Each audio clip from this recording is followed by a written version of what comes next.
I can't live being scared that it's going to come back. If you think something's wrong, and there are bits down there that like you don't know what that may be, just go and get it checked. That's all I can say. Ignore the stigma, ignore what you think. Like if you've got anxiety and you think there's something down there that shouldn't be there, go and get it checked. The most of the time it won't be anything bad, but that doesn't counteract the fact that you should go and get it checked. And if anyone is going through it and is listening to this, they do go out the other end. You know what I mean? Yeah. There is light at the end of the tunnel.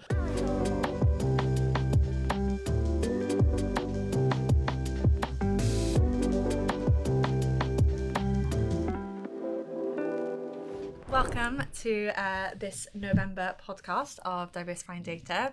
And this month we're celebrating Movember. And with me today, we have a very special guest, someone that's very close to me. So we have Bailey here. So Bailey, if you just want to introduce yourself. Sure. So I am a Kubrick consultant. Well, I was a Kubrick consultant, Kubrick Alumni, data product consultant, and I'm also a testicular cancer survivor. Amazing. Yeah, and I mean, just to touch on, obviously this podcast is kind of going to focus more on Bailey's experiences, what he's been through. So yeah, we'll just delve straight into it. So firstly, obviously testicular cancer, obviously I know we've spoken about it briefly before, just how someone that doesn't know a lot about it, didn't even realise it was a case that it was very common in men that are probably in their 20s? Yeah, that's it. So 18 to 30 year olds it's most common in, so 20s. That's crazy. I know. And then, so just kind of going back to the beginning and sort of understanding, you know, everything that you've sort of been through, what initially sort of triggered you to even, you know, something's not right, let me go and get checked? All right, so I take it back to the first time when something hit me and I was like, what is this? So went to the gym, normal, no symptoms whatsoever, the most normal day that you can think of. Went to the gym, was doing squats, not very heavy squats, and I went down and I couldn't get back up again. And I was like, what on earth is this? What's going on? Had a really bad feeling in my back, really painful, pain all around my back. Went home and it was it was excruciating pain. So that was my first symptom, and I felt a lump on my ball. When I was kind of feeling around my back, my balls, I was like, what's going on here? And I kind of left it for a bit, maybe a week or 10 days, and then I was like, okay, the pain was getting gradually worse and worse. That's when I went to A&E because it was that bad, and I was like, okay, I need to go and get this checked out. And that took me to the day after they said go for a scan. So it's literally as soon as I went in, it was go and get it scanned, and that was the day that I found out that I had it. That's crazy. I know, all in a day. So when you originally went, did you think it was going to be, that was the case, if that would be an outcome? No. So I looked online and people were like, oh, it could be a twisted testicle. So I was like, okay, could have to, if that's the case, I'll have to have an operation, get it removed, whatever. So I remember ringing my mum and I was like, I think I'm going to have this operation, maybe if it is what they say it is. So I was like, okay, go. And then when they scanned it, the woman said to me, it looks sinister. And that's when my head started being sinister's not a word that you want to hear. No. It's the last thing you want to hear when someone's scanning, is it looks sinister. I could tell by her face as soon as that happened. And then I remember going down into the waiting room, and I was there looking at these cancer leaflets on the side, and all was in my head. But at this time I didn't know, because they send it over to the professor to check. The professor, I don't know who it is, but someone checks it over, and that's when then the nurse called me down, and that's when she said, obviously they hadn't checked it properly, but they were very confident that it was cancer. And I mean, we've also spoken about, just for a bit of context, obviously we went to university together. Yes. So I obviously knew, not straight away when obviously you were going through this, but I remember you saying afterwards that obviously this is something you've been diagnosed with. So I know we've spoken about it when you were going through it at the time, but I mean, you've obviously said that you don't even have anyone in your family that's had cancer. No. So that must have been a huge shock for you to be told that. Exactly. It hit me out of the blue. Just wasn't expecting it whatsoever. Just out of the blue, yeah. So with that then, from being told that day, was it a case of like, you know, where was your mind at? What were you thinking in your head? Were you just, I mean, I can imagine you had like 101 things going through, thinking worst case scenario. That's it, right? So like when you're told that, I think your head can just go to a dark place. It's probably different for everyone, but for me, it's like the what ifs, like the, you know, where is it right now? And the main thing for me was anxiety. Like we talk about Movember, right? Because that's why we're here. Yeah. And like mental health is one of the things that is kind of looked on when we look at Movember. The anxiety that it caused me, that was the worst part. Like out of everything that I've gone through afterwards with my treatment and all that stuff, the worst part was not knowing where it was. So someone's told you you've got cancer. What stage? You've had scans, you've had blood tests, whereas you don't actually know what stage it is. And because what like anxiety causes, right? It causes side effects. So like all of a sudden you're getting short of breath, so I'm like, it's in my lungs. Then I'm getting like pains in my back. I'm like, okay, it's definitely in my back. Then I'm forgetting things because I'm so anxious. My head's everywhere, and I'm at work, and I'm like, oh, I can't remember this. Okay, it's in my brain. And do you know what I mean? That's the type of like before any of this happened, that's so irrational. But all of a sudden, it becomes rational. And you've obviously gone into the doctors that day thinking, you know, it's not going to be cancer. And I mean, even before that, I mean, did you know much about testicular cancer before going in, or just kind of something you'd heard about, or little to much knowledge of it? Interestingly, I did go to the doctors like 4 years before. So then if you remember, do you remember when I got mumps at uni? Yeah. Yeah. Just before COVID, I got mumps and I had a lump. So I thought, best go get it checked. Yeah. That turned out to be nothing. It was on the other testicle. So it definitely was unrelated to, it was just post mumps, post viral. Yeah. Can't remember exactly what it was. So I was aware of it. I knew it. And I had gone to the doctors and got myself checked before. But that's only to that level. Like, didn't understand what process there is afterwards, right? Yeah, and I think as well, like, speaking to you, you know, when you got that diagnosis and hearing about it, I was like, this is crazy. You were like, what, 23? Yeah, 23. And I just remember thinking, God, I've got like my brother who's like 2 years younger, like my partner, and I was thinking, I think it comes back to what you were saying about Movember and the stigma around even just checking your balls. I mean, I think it's slightly different for females. You know, there's a lot more, I think, awareness about, you know, women feeling their breasts, like checking for lumps, whereas I don't think it's spoken about as much. Like, I'd have conversations with my girlfriends being like, oh, like, if I had even a slight, I'd go and speak to them about it. But I feel like for guys, it's probably not a topic as much you'd bring up before, like. I know what you mean, yeah. I would never have spoke to my mates about that stuff before. I had a mate at uni, Baz, who you know, he worked for a testicular cancer charity. So that's the only time before that I'd actually had spoke to my mates about it.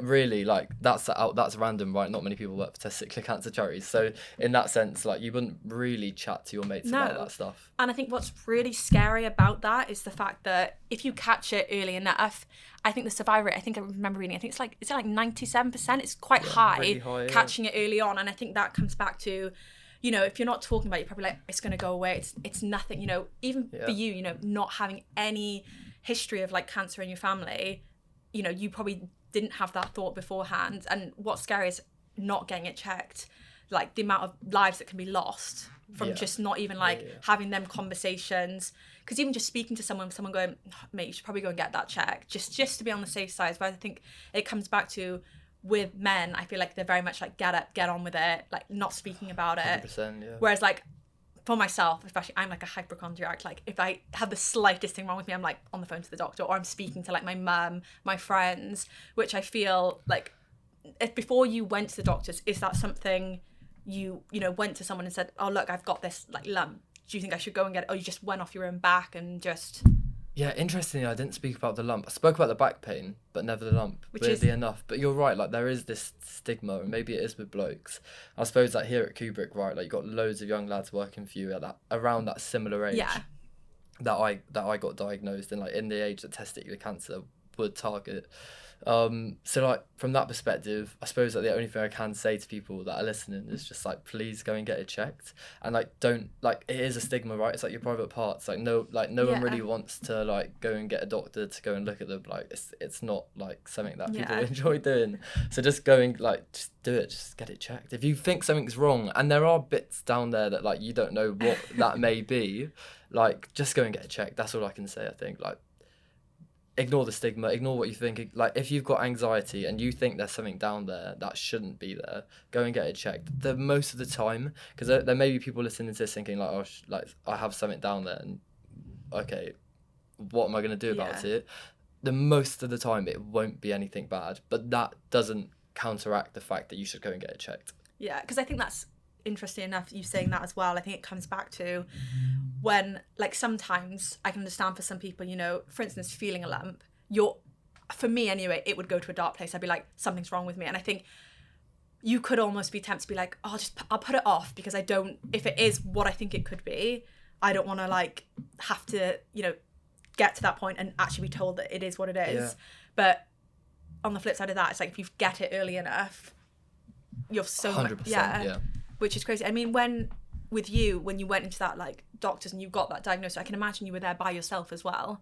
So from there, what sort of happened then? Did you just get on the phone to your parents and sort of just say, I've had this? Yeah, I mean, I was by myself, so obviously I didn't expect it to be that. I think if I had expected it to be that, I would have made sure that someone was with me, like my housemates or my family or whatever it may be. I just did, like, I think it's a bit of a blur. I know that sounds so cliche, but I genuinely can't remember too much of it. I remember ringing my mum and, like, dad straight away and being like, I think I just said it's cancer. Like, I've got cancer. Like, as blunt as that, which is so surreal, right?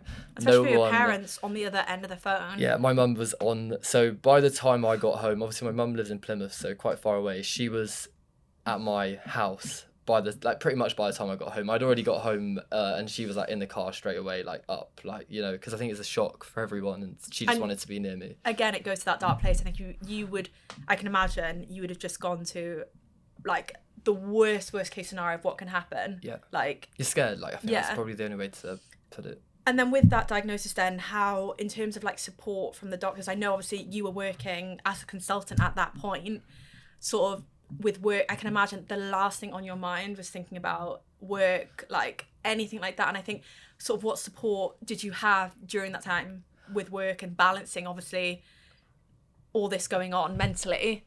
Yeah, weirdly enough, I don't think work was the last thing on my mind. Like, that's really strange. Like, I suppose I would have expected it to be the last thing on my mind. Don't get me wrong, it puts things in perspective. But one of the first things I did was ring up my manager and say, this has happened, because obviously, like, you know, the next few days, like, my head's not going to be in the right place. So work was very much at the forefront of my mind, and going forward, like, during my treatment, which I know we're going to speak about in a bit, but, like, I worked throughout all of it because that was something to, like, be normal. So all this stuff, crazy stuff was going on around me. Yeah, the laptop was still there. It's keeping you safe. Teams were still there, like, yeah, and everyone at work was super supportive, so lovely. I suppose it's one of those situations when you can tell who your friends are. Definitely. Do you know what I mean? Yeah. And that's so interesting, you saying how work kind of kept as a distraction for you, and that it kept you busy and kind of taking your mind off of it. Yeah, don't get me wrong, I don't think my work was probably the best quality work, because my head was a bit all over the place around that time, but it was something that just, like, was normal. Yeah, I always remember when you were talking about it before, just saying how good in terms of work, well, and just in terms of, like, you know, if you wanted to, like, you needed time, they were very good with that. You know, weren't, like, I can imagine they weren't putting, like, a strenuous amount of pressure on you at that point. Yeah. But yeah, I mean, leading on from that, I think the next step, obviously, you've had this diagnosis, you're kind of coming to terms with it, understanding it. How quick then was it in terms of, right, this is the next step? So this is what, was it a case of, we've got to see how long, like, the cancer is? Did they manage to tell you that, like, how long you'd had it for? What would have happened if you hadn't had it checked? All this. And I mean, was that on the same day? Did that come, like, a few days later, weeks later? Yeah, so obviously went home from the doctors that day. Christ, I can't really remember exactly what happened on that day, to be honest, because, like I say, it was a blur. But I think in a way, right, you're on, like, a conveyor belt. Yeah. The anxiety is the first part, because you don't know where it is, don't know where it's spread. Are you going to die? Because people hear cancer and they associate that word with it. At the end of the day, like, cancer, death, you associate them with each other. It's not the case, right? Most people survive, and, like, if anyone's listening and, like you say earlier on, who was scared of getting it checked, like, that shouldn't be what you associate testicular cancer with. Actually, the vast majority of people, like 98%, especially if they catch it early, like, those percentage, that it increases even more, do survive with it, because we've just got really good treatment now. So definitely So once anyway, going back to the question, you're on that conveyor belt, you have this anxiety for the first few days, and you have like scans, check like blood tests afterwards because they want to see has it spread. And then they take it out. So it's kind of one of those where you get into a place where the anxiety's there, and as soon as they told me it hadn't spread, then it was like I am on a mission. Like, I have actions to take. This is like a tick box activity of going from this is where I'm at, I need to get here. So like, you need to have an operation, you need to have chemo. All of that stuff was just something that I took as I need to do it. And in a way, once you know what it is, the anxiety gets removed and you're just left there with like, well, let's fight it. Let's get rid of it. Yeah, definitely. And I think, in terms of like having the chemo and stuff, I know you'd said previously to me about, I think it was if you could have opted to like obviously not have the chemo, and I think you said if you didn't, what is like a 70% chance, 60% chance of it coming back? Yeah, so they took it out. They like an operation, orchidectomy or something. I can't actually pronounce the word.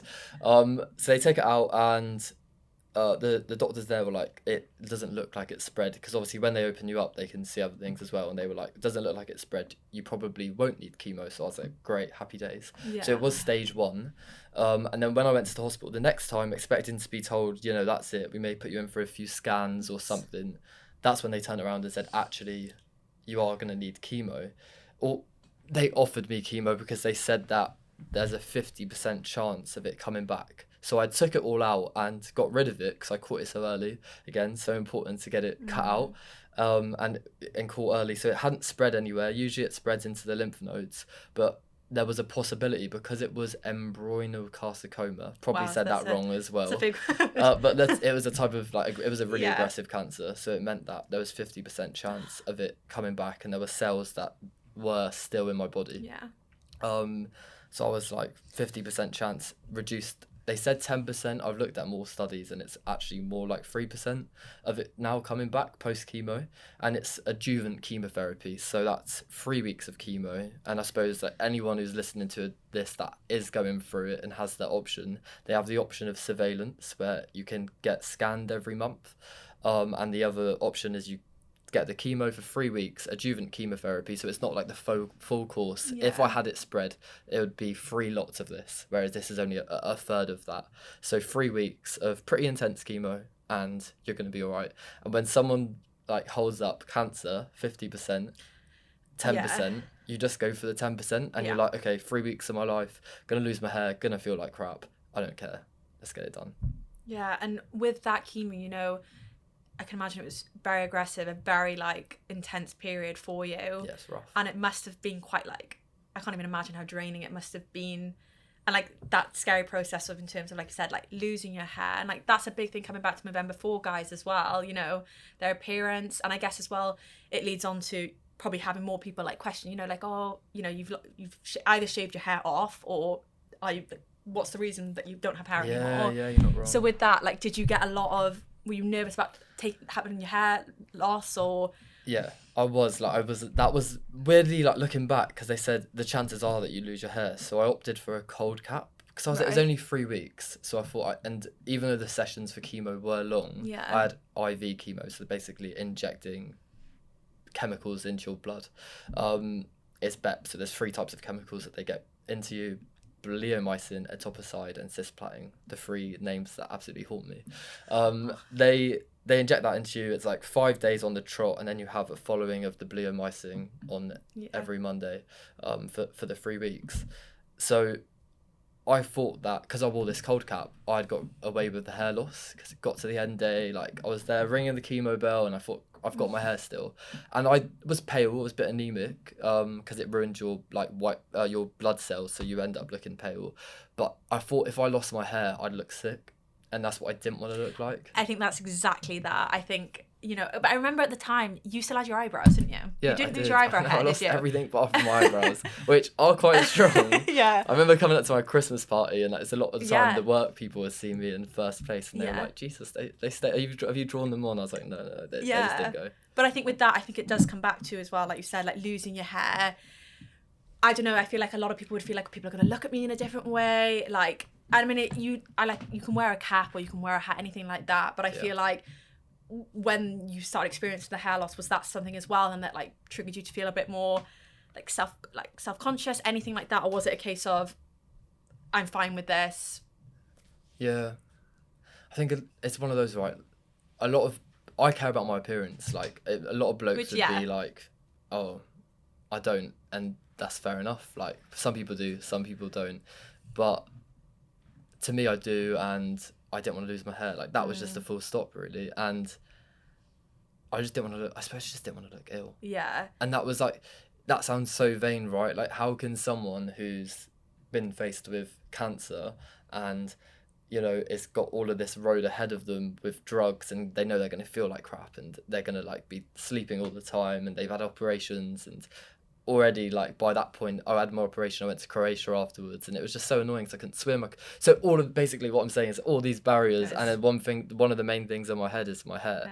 Like how vain is that, is what I first thought. And then I actually kind of on reflection said, well, I didn't want to look sick. Yeah. And I think anyone who is going through that, like, I'm sure they would relate. Maybe not everyone, some people wouldn't care. But to me, it was that idea of, then I had to tell people. I think that's what it comes back. People ask questions. Yeah. And I think, like you said, it's not something that you probably want to go into a conversation like, hey, oh yeah, I've just had chemo. Yeah. I've just gone through this. Because I feel like people can look at you then and you're like, you almost get like a pity look or sympathy. And that's probably not what you were necessarily after. 100%. People don't know what to say. I think, yeah. That we were speaking about our mutual friend Rachel before. I remember telling her, and like me and Rachel are so close. We've been friends for so long, yet she didn't know what to say to me. And I was like, because people just don't, like, it's so natural. It's nothing about that person individually, but everyone. They were like, what do I say? I think like my housemate Molly, she was really like good because she did just treat it as it was normal. And I was like, that's what I needed at times. And everyone's different. I think everyone needs, some people would need that sympathy and like, you know, not to speak about it too much. Whereas for me, it was very much, this is normal. This is life now. Like, yeah. But it was it was in work when I had to come back randomly on I think it was Friday, I had a full head of hair because I was obviously working during my treatment. Yeah. So my last day of treatment, I think I may have had that off, but the day before I was working and I had hair on the calls, like we have daily calls. And then on Monday I come and I have no hair. You can imagine people's faces, and it's all on Teams as well. So you can imagine what people are like. Like, it's a shock. All of a sudden he's got a beard and hair and then he has nothing. So, and I guess it's also, you have the flip side of some people then are like, oh, I don't know what to say to you, so I'll kind of just avoid it altogether, which also can make it just as worse, I would imagine. Yeah, I think looking back, I probably would have done it a bit differently when I lost my hair. Maybe just letting people know beforehand. But I don't know, no one was bad about it. But it's something as well, I can imagine you didn't want to shout about in terms of, you know, I'm going through this. Yeah. FYI, might not have hair on Monday morning. Yeah, exactly. Because I remember like hearing about it, like I think it was like Martha, one of my friends, telling me about obviously that you were going through this, and I remember just thinking, oh my God, like I was kind of like, I don't know what to say. Like, do you message and say like, are you okay? Like, you know, anything I can do to help? Do you not say anything? But then not saying anything is like almost worse. And I remember like I said at the start, going back to thinking about like my brother, like my partner, just thinking, God, like it's nothing probably that I've heard them talking in their circles of friends about, like, and it just in terms of like mental health in general, I feel like, you know, it is very common, I'd say, in guys that we've spoken about earlier on, just not having them conversations, even if you're like, just when you were going through what you were going through, you know, I'm not feeling so great. Do I want to tell people? Do I want to have like them conversations? Yeah. Where some people are like, would just shut themselves off. And I think, so obviously when you were going through that, did you feel that you had people to talk to? Did you even want to talk about it? Or were you just kind of like, I just want to get up and get on with this? I definitely had people to talk to. The way that I dealt with it, and I don't think there's a right answer for anyone, and I wouldn't say that the way that I did it was the right way, but I just preferred just to get on with it. Like, that was the phrase in my head that allowed me to get on with it. And I don't think that would work for everyone. I think other people would feel like they wanted more, you know, like comfort or to chat about it, which I think is totally right. Everyone's different. But for me, it was, I've got a mission. I've got to get this and this done. And at the time, that's all I focused on. So I'd already kind of, the fear of dying, the fear of being really ill, had gone, because I'd already been told at this point that it hadn't spread. So it was just more, right, let's get this done. And when, in a way, you need it, right? Like, you need the chemo, as horrible as that stuff is. You need to lose your hair. You need all of that stuff. Yeah. And I remember losing my hair was like the last thing that kind of chemo did to me, right? All of the treatment, that was the final stage. It was that last day. And I was just there like, right, that's it. It's not going to do anything more to me. Yeah. It's took my hair, it's took my ball, it's took my like time, and you know, all of that stuff that it does to you. It's made you anxious. It's done everything. It can't do anything more. I kind of like told myself that on the last day, and that enabled me to get through. Yeah. And kind of draw a line under it and be like, right, it's not doing no more. Definitely. I think, you know, talking about your treatment, and I think even post-treatment, I can imagine, like, I don't know if anxiety is something you've experienced prior to going through this, but I can imagine even after treatment, I can imagine it's something that you've constantly, especially for the first couple like weeks, months after, it felt very like anxious and about all of this, you know, what if it comes back? What if like, is that something that you experience post-treatment? Yeah, periodically. Yeah. And how, in terms of, you know, the support that you had from like the doctors in terms of post-treatment, is it a case of it was like regular check-ins, regularly? Yeah, I think so. I go for check-ins every 3 months, and after those check-ins, that's when your anxiety is at the lowest, right? Because the doctor has told you it's fine. It's coming on. It's they call it scan anxiety. So, there's a group on like social media, like of testicular cancer survivors, and people go on there like, I've got a lump and, you know, getting it checked out. And they all call it scanxiety. And I'm like, okay, I feel that, like, is it back? But I promised myself when I was sat in a chemo chair and I was around people that were very sick, and I was like, what on earth is this? I'd never have seen anything like this in my life before. I promised that I wouldn't let that happen, because I know that my anxiety can be bad sometimes. So I was like, well, I didn't go through all of this to spend my life worrying about it come back. Yeah. And I guess probably giving you a bit of a different perspective on life now as well, having gone through it at such a young age. And I think you talking about going through that chemo and sitting next to other people, was that quite like difficult as well, or was it quite, you found it quite motivating at times also? Both at times, like seeing grown men cry because doctors are coming up and maybe telling them that, you know, it may not be working or whatever. I didn't know the exact conversations, but I remember seeing just crazy, like some of the things that you see are, you can't really describe it, I suppose. Like, if anyone, I don't know how people work on a chemo ward, like any nurses who do that and any doctors, like, good for them, because that would be mentally draining. I think just being on it for 3 weeks was really difficult for myself. But yeah, you'd have new perspective, 100%. Like, you don't, like, the things that I worried about before wouldn't worry about anymore. It's just when your life is, when you hear cancer, right, and like I said, you associate that with death, and when you see other people around you, you look into their eyes and you're like, you can see something, especially with people, like, obviously mine was 3 weeks, it was adjuvant chemotherapy. I think there were people on there that you could tell are kind of on an ongoing treatment. Yeah. And they've just got something that's like kind of it's like a will to survive, which I think so, they don't necessarily need to say it, you can just see it in them. Yeah. And I think that was probably the most, you worry about work, you worry about small things, and, you know, whatever it may be. After that, I think you need to remind yourself of it sometimes, because you can get wrapped up in the day-to-day life. But once you have that experience, you'll always have that baseline to kind of draw a line underneath. I totally agree. I mean, like, hearing that alone, like, I sometimes will, like, complain about my day. I'll be like, I'm tired, or I'll be like, oh, I've got to go and do this tomorrow. And, like, my dad is always saying to me, like, but you could be dead tomorrow. And I'm like, that kind of, like, makes me like, you know, my problems are not, like, in the greatest scheme of things could be so much worse. But I think from, like, obviously having that post-treatment to now, how has that experience been as well? Because obviously you've been having this, you said it's every 3 months? Every 3 months, yeah. So you've had that for, is it a year? I've had it for a year. So I've got my yearly scan coming up in December, and then 1 more year after that. And then they let you go. And that is you completely done. And with that then, so if it's, after the 2 years, they're like comfortable that it's like 3% chance that it's... Yeah, so the chance of it coming back in the next 2 year, like in that 2 year period, is like 10%, they said, but I think it's more like 3. Luckily. Yeah. And then after that, it goes down even more. So it's not worth scanning. Obviously, you still look out for things, and I'm sure that there will be anxiety that hits me one time that makes me go back to the doctors to check. I think that's probably natural. But yeah, roll on those 2 years.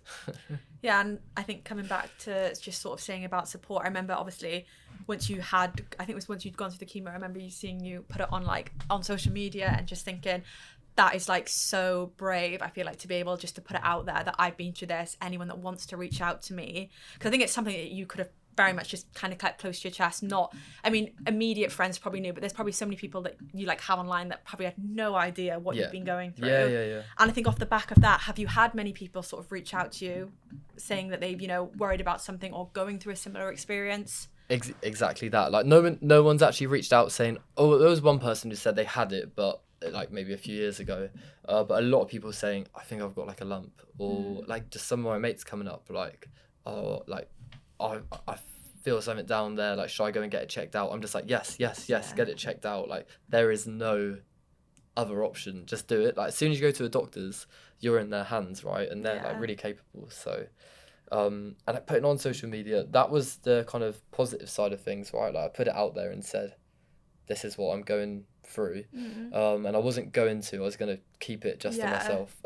Initially, it was only when I found out I had chemo, and I was like, all of a sudden, my mates are going to see me probably look, ill, and it does get you really ill, right? There was like a point where it made me so tired, I was struggling to walk. So, Bailey, come out this evening. I'm like, no, I can't. I'm not feeling too great.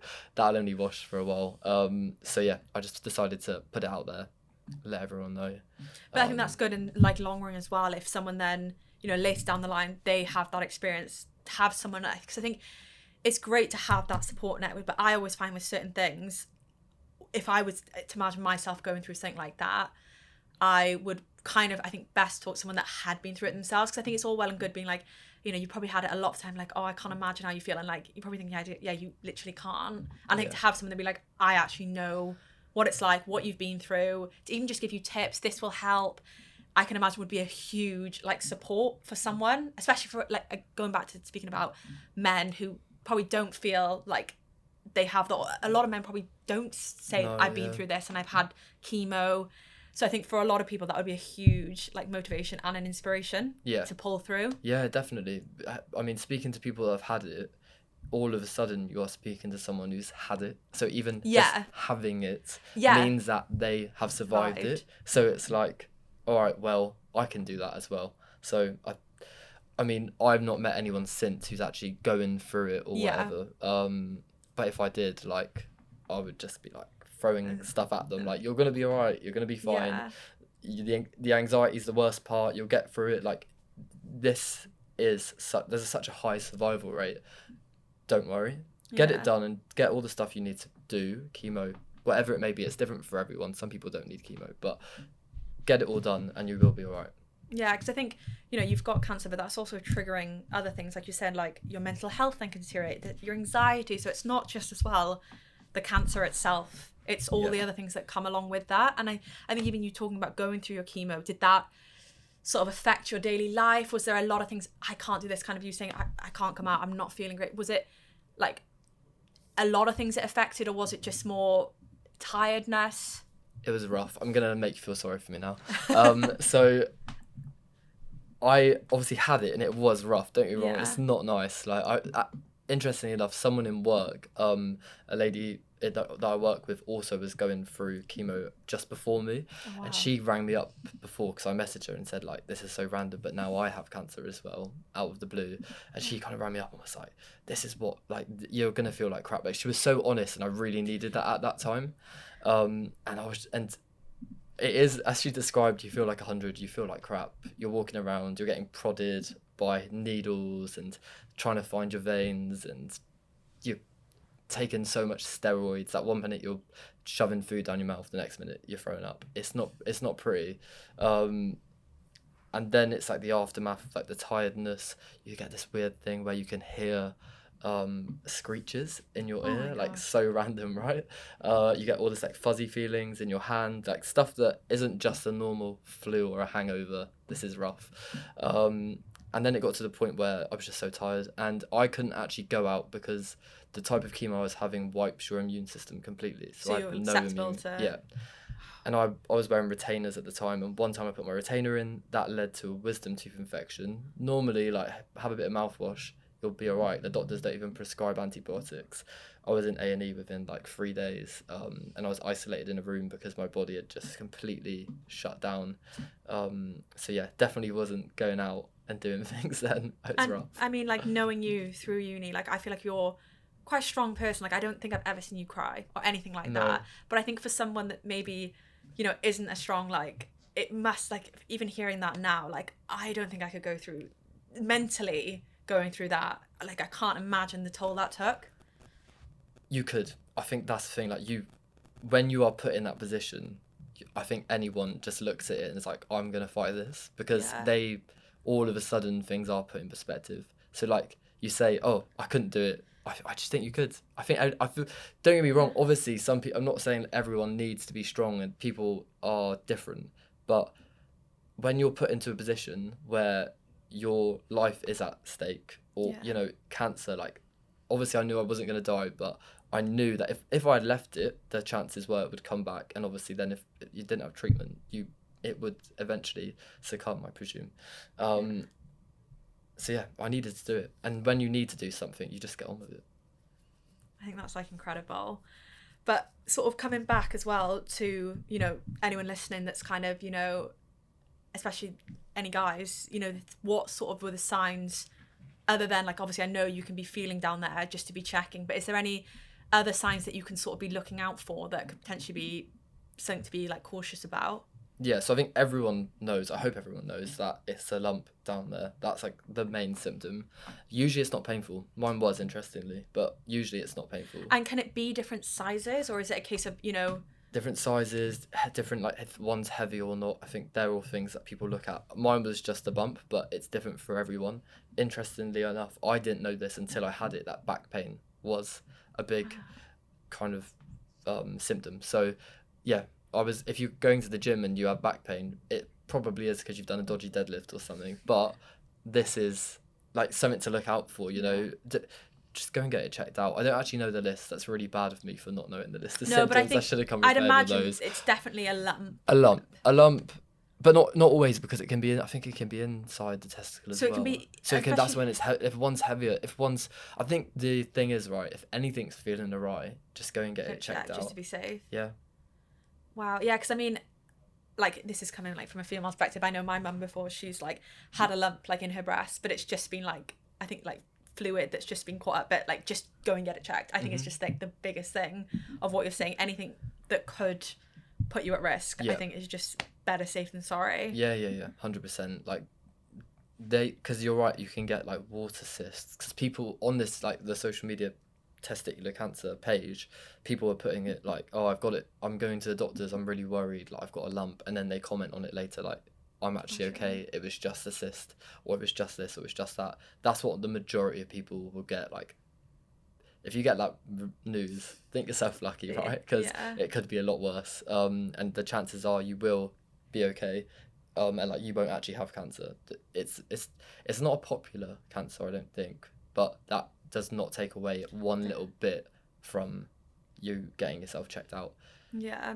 And I think, just going back to you talking about like these different sites, was there any in particular that you found like really useful, or like support groups, anything that you sort of used, or was it more just general, like, looking online?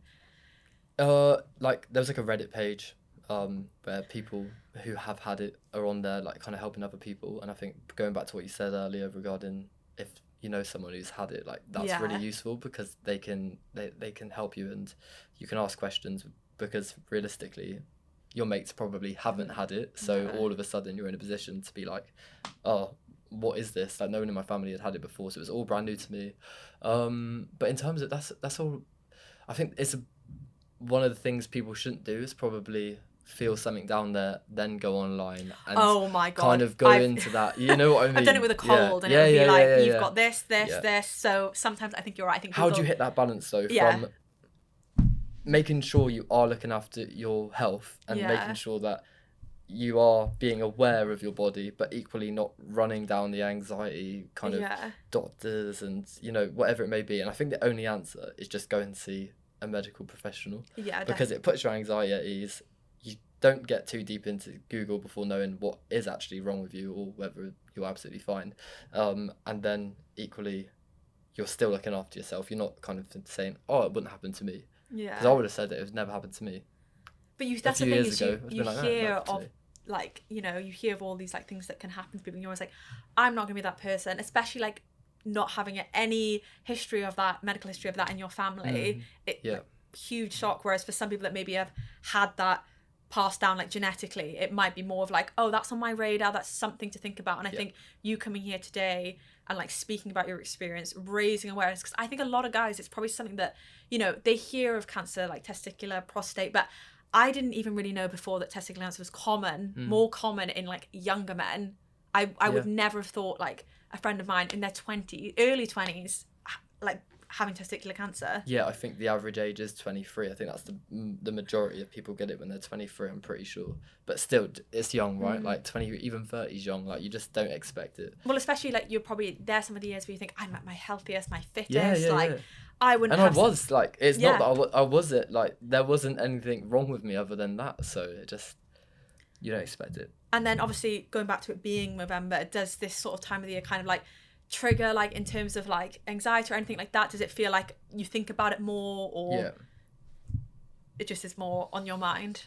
It's there, isn't it? Like in Movember, so it's a bit more obvious. I don't think it triggers my anxiety, because going back to why I say like I can't live being scared that it's going to come back. I promise myself that. But don't get me wrong, it's easy to read something and be like, oh, is it going to come back? So it's, but my anxiety doesn't squash how important Movember is for just raising that awareness.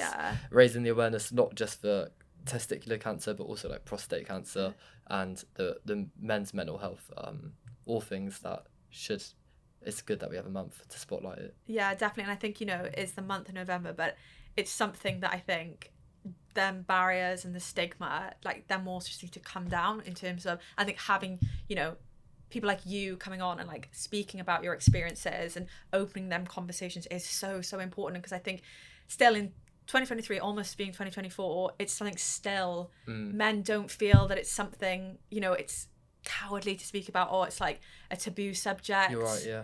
And I think, you know, breaking down them barriers is just so important. So I think coming back to this month, you know, it's great having you here, being able to, you know, letting people know that it's not a weakness, it's actually something incredibly, like, you know, inspiration that you've been through this and come out the other end. Such a tough, scary experience at the age of 23. You know, you hear people having cancer like in their 50s, you know, I feel like you would have had a bit more, I don't know, life experiences to be able to deal with that challenges. Like if I went through it at this age, I don't feel like I've maybe had extremely tough times to know how to come out the other end. So I feel like now any battle that you're sort of facing, you're like, I beat cancer. Any bad day I'm having, I'm like, I beat cancer. Like, you're right, that is something I would definitely say to myself, because it's so true. Yeah, so I think, you know, it's amazing having, and I would say, like, do you have any advice for anyone listening? But I think the main thing is just speaking, getting things checked. Yeah, that's it. Like, I think that's why when you invited me on here today, I was like, oh, like, in a way I don't really like talking about it because it does bring back bad memories. But equally,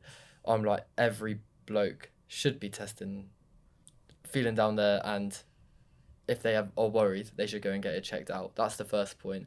And if anyone is going through it and is listening to this, they do go out the other end. You know what I mean? Yeah. There is light at the end of the tunnel.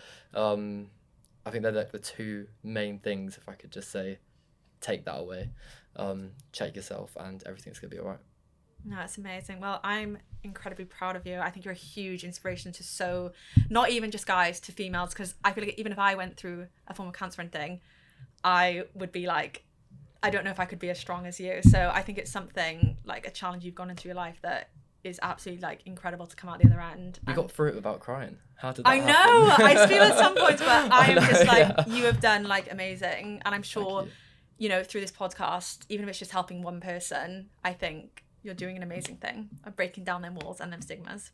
So, but yeah, I think, I mean, is there anything else that I think we've covered most things. I think we've covered literally as what took from the doctors to the chemo and me, how I'm feeling now. And I'm feeling great. And like you say, once you've defeated cancer, you can. I just feel like you're anything. So positive. I mean, one thing, anytime I speak to Bailey, I'm always like, now, like, what holiday are you on next? Where are you? And you're always like, I've had cancer, I'm living my life to the full, which exactly. I think in general just is a really important and great motto. Tomorrow is never promised, right?